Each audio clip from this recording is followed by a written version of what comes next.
Hello guys, TKC here, TheKaijudoChannel. Welcome to episode 2 of Deck Doctor. So the rules for this week, really simple. It was pretty much just submit any deck as long as it wasn't a Mono Civilization deck, and preferably use Evil Fury cards. And this deck submitted by Lightnox was easily the one that caught my eye the most. It was just really awesome. It used one of my favorite cards, and Lightnox made a really brilliant rendition of the deck. So this deck is called Lepidos Control. So this deck is a light darkness nature deck using Lepidos to its full potential to get rid of your opponent's shields and make them completely useless thanks to Lepidos' effect.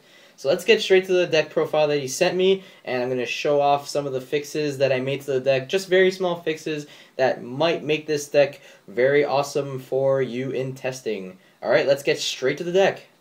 Alright, let's go straight into the creatures here. This deck is 42 cards, 23 creatures, and 19 spells. So we do have turn 1 plays here. We have the two Chasm Entanglers. You'll see why they're really important in the deck, but we got those for early blockers. We also got two Sun-Stalk Seeds, and we got two Scaradorable of Gloom Hollow. These are just really early presence blockers to kind of like protect ourselves early game, and so we can kind of explode into our Lepidos plays later on. But the Chasm Entanglers play a really important role, kind of, so I'm going to get to that later. As far as other turn 3 plays, we got 3 Blinder Beetle. Now, Blinder Beetle is really important in this deck. It's an enforcer, and also it's a light creature that you can get off of Orion, and it also has a tap ability that could help your creatures get over their creatures, and that way you trigger Lepidos' effect of getting rid of their shields and putting in their mana. And our other level 3 creature play is 2 Razorhides to kind of ramp us up to the Lepidos play, so they're just there for that. Level 4, we got 2 Bronze Arm Tribes to do the exact same thing, to ramp us up into the Lepidos play. And we also have these 2 last blockers in the deck, 2 Keeper of Clouds. They're very good to stop many evolutions, well, not really Neuron, but I mean, they're really good against Gilflame anyway, but they're more light creatures, more light blockers, more defense, pretty much. Level 5, we got 2 Gigahorn Chargers. This is a really important card in the deck. It could search for Lepidos, but sometimes you could even search for Orion, or this neat card right here, Cobalt the Storm Knight, which is an Enforcer Evolution. This deck has 5. This is just kind of a cute addition to kind of stabilize the game a little bit. You get to bring out this guy. It has fast attack, double breaker, and you get a shield off the top of your deck, so you can kind of get back in the game a little bit. And then lastly, of course, we got the 3 Lepidos, the central point of this deck, the main point you want to run this deck, to pretty much tap their creatures, get rid of their creatures, and get rid of their shields at the same time.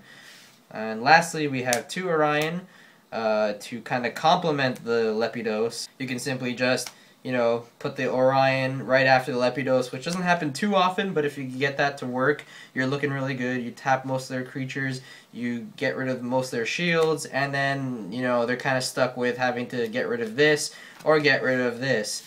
And, you know, if they get rid of this, good for them, but they have to kind of deal with a 10,500 power double breaker, and so that's quite brutal. And if they get rid of this, you know, there are tons of light creatures in here that you could actually get off. The best one, in my opinion, being Blinder Beetle, so you could like tap their creature, and then you bring out Lepidos again and do the same thing.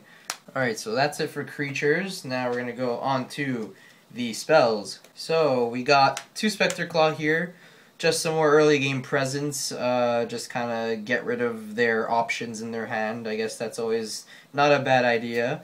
And the main reason why Darkness was included in this deck was mainly for this card right here, 2 Dark Return.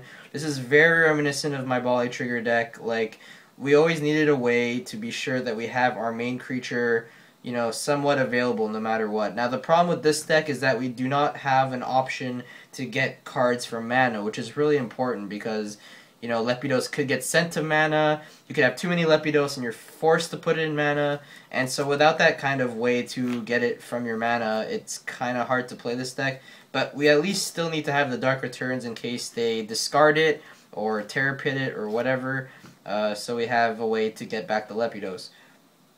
We also have 2 Sprout here for more ramp, and Reap and Sow for even more ramp, and most importantly, draw. This is probably one of the most important cards in the deck. If you have this, you really want to get this off turn 4 to dig into your deck and look for that Lepidos or that Gigahorn Charger or whatever you need to you kind of like finish the combo so you can get that Lepidos play to go off, you know, turn 6 or 7. We also have 3 Bone Blades at level 4. Bone Blades has been better than ever now because of evolutions, so it's kind of mandatory to have 3 in this deck with all the darkness cards that we have. We also have pretty much like 4 Stormspark Blast in this deck, but really we have 1 Helios Ring and 3 Stormspark Blast. The Helios Ring is just serving as an extra Stormspark Blast, and it could be used in a pinch. It's also 1 level cheaper, so you could actually hard cast this a lot more often than these, of course. So these are just really nice to have in shields, and then you could just go off with your Lepidos play, or even hard cast them. I hard cast these a lot. Of course, if you get it like really early game, you don't really want to play it. But you know, late game, if you have the Lepidos out, it's kind of hard to not hard cast this. It's just so much value. And lastly, we have the 3 Terror Pits to complement Darkness and its Terror Pit, so it's kind of obvious to run it. So I kind of messed around with this deck a little bit, and I think I have a couple of fixes here to make this deck a little bit better. So first of all, we're going to remove the 2 Specter Claw from the deck. I feel that Specter Claw is just really not that good of a card, especially only at 2. You know, if you want to run Specter Claw, you got to run it at 3 or 0, because Specter Claw, you know, sure, if you get it early game, you're looking good, but if you get it late game, it just really doesn't provide much of a presence. You know, they won't have cards in their hand, or you'd rather be doing your Lepidos plays late game. So Specter Claw is really not that great in this deck. And besides, this deck is 42 cards, which is not really that good in a combo-oriented deck. So dropping it down to 40 makes this deck a lot more consistent, and you can get your Lepidos combo off a lot easier. So for that, Specter Claw is going to get the cut. And now these 3, Bronze Arm Tribe, I'm really not liking in the deck. Turn 4, you want to be playing Reap and Sow. There's really not enough room to be able to play this, so I don't think that these are really good. But, so for that reason, I'm taking these out for 2 really good cards. First of all, I noticed that there's only 2 Sprouts in the deck. So the same Specter Claw rule applies to this card as well, I feel. You gotta run this in either triplicate or 0, because you really want to draw this in your opening hand. Like, this is really what you want to have in your opening hand so you could ramp up quickly. And if you get this late game, like I said, it really doesn't do anything. It just ends up being a mana card that you draw off the top of your deck, and you're like, well, that's going in mana. So, if you want to play Sprout, you have to run 3, in my opinion. There's no point running it at less than 3. Unless you're running none, and that's perfectly fine. So 1 Bronze Arm Tribe is going to be replaced by Sprout, which is great. And I didn't think the 2nd Bronze Arm Tribe was needed. I don't think you want to be ramping most of the time with this deck. There's a lot of setup involved, and so, you know, the blockers are mainly needed for defense, and Reap and Sow for digging, and Gigahorn to search for your Lepidos. So I didn't think that was really necessary. And for the other one, I think I'm going to add a 3rd Sun-Stalk Seed. It just helps a lot more against the rush matchup. This could also be replaced by like maybe a Tendril Grasp, like a Tech Tendril Grasp would be kind of cool, because at the same time it ramps your cheap creatures and it gets rid of their problem rush creatures. I can't really fit Tendril Grasp in this deck, but I feel that it might be necessary, especially if you go against a lot of rush decks. But I think, you know, the Sun-Stalk Seed, it provides another target for Orion, so Orion's effect could happen a lot more often, considering it is 2 cards short from your previous deck. It's 40 cards now, so it's a lot easier to hit that if they get rid of Orion. And it's also really good against Rush because you have another blocker to protect yourself against it. So that's why that's in here. And as far as Cobalt goes, I think it could go either way between this or Halon, Paragon of Light. I think they both have their own special kind of advantages. I like how this card could kind of like stabilize the game a little bit in your favor. The main problem with this card is it only has 6,500 power compared to the 8,000 power and a cheaper cost. So you could do some kind of shenanigan-y combos with this. I mean, you could like easily draw Blinder Beetle this. But you can also do Blinder Beetle this as well. It's just that it doesn't have enough power to get rid of like Sabertooth or other finishers like Bolt Tail and Tetsuya the Ancient. Well, Tetsuya the Ancient you could get rid of. But I just like that this has the extra power needed to get rid of a lot of the finishers in this game. So I guess it really depends on the meta in your area or whatever, or like what you're expecting to see more. And so for that reason, you could really go either way for these cards. I prefer this one a little bit more, but I've been starting to like this card as well. I think it's really neat how you can get that extra shield and kind of save you, a turn maybe.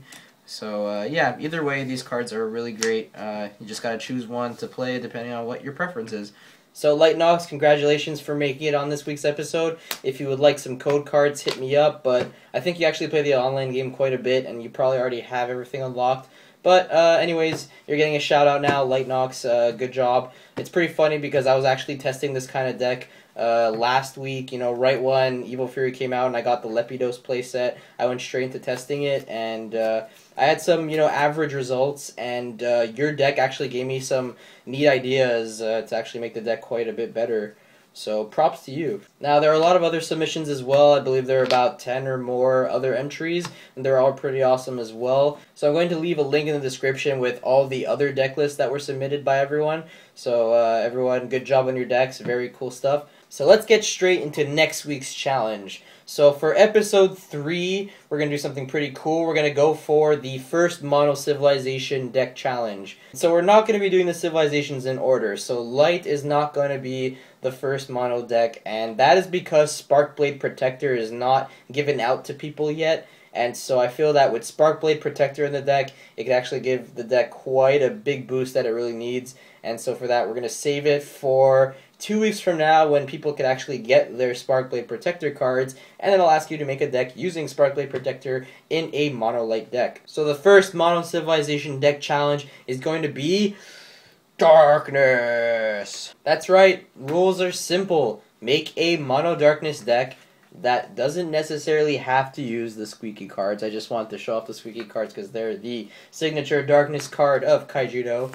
But just pretty much make a deck only using darkness cards, and I will pick out the one that caught my eye the most and provide fixes if necessary. But like I said before, despite this series being called Deck Doctor, it does not mean I have to perform surgery on every single deck that gets submitted to me and shown off in the episode. So if the deck is absolutely splendid, I don't have to change it. It's merely going to be a deck showcase. That's why I was kind of hesitant on the name Deck Doctor, but I figured that sometimes I'm going to be making fixes, so I guess Deck Doctor is a kind of appropriate name, but not all the time.